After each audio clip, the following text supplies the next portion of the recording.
गुरुवार बस्ता निर्वाचन मंडली बालियापाड़ डगरारे बीजेपी महामिश्रण पर्व अनुष्ठित हो जाइछि। एही मिश्रण पर्व में यशस्वी सांसद प्रताप चंद्र षडंगी, जिला मन की बात संयोजक कृष्णचंद्र दत्त, बस्ता मन की बात संयोजक फर्नाल विश्वाल समेत बीजेपी बहु नेता और कार्यकर्ता जोग देथिले। समाजसेवी प्रदीप करंक नेतृत्व में बीजेडी और कांग्रेस दलर 2000 रु ऊर्ध्व कार्यकर्ता भारतीय जनता पार्टी सुशासन, गरीब कल्याण, मोदीजी राष्ट्रनीति एवं सर्वोपरि सांसद प्रताप चंद्र षडंगी लोकाभिमुखी कार्यक्रम में अनुप्राणित हुए आज बीजेपी परिवार में सामिल होइछन्ते। समस्त नवागत सदस्य मानकु सांसद एवं उत्तर बालेश्वर जिला सभापति नेतृमंडली दलीय उत्तरी एवं पुष्पगुच्छ दे स्वागत करथिले।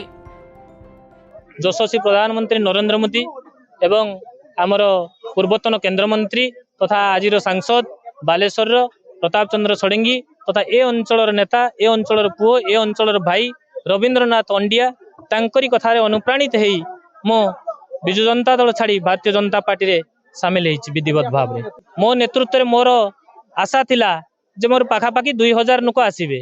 मोर मध्य काली पिला गुडा बैनर भी करथिले, सेते 2000 लिखिथिले। किंतु आपण माने देखुचंती ए जनसमुद्र आपण माने बुझी पारुचंती, मो कहिबी कोन आपण माने सेटा को जानि पारुचंती।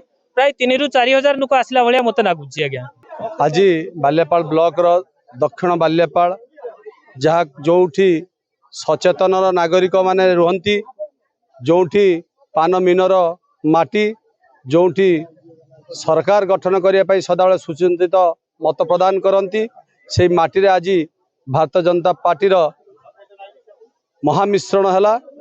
एठी आमर समाजसेवी प्रदीप कर एवं तांको नेतृत्व रे चौमुखर हजार हजार संख्या रे आमर कर्मी माने एवं विभिन्न पंचायत आसीथिबा सभापति तांको नेतृत्व रे हजार हजार संख्यार कर्मी आज ये मिश्रण है। भारतीय जनता पार्टी आदर्श रे, नरेंद्र मोदी आदर्श रे, मोहन माझी आदर्श रे एवं आमर लोकप्रिय सांसदंकर नीति एवं तांकर निष्ठा पर आस्था रखी आज भारतीय जनता पार्टी रे मिशुचंती।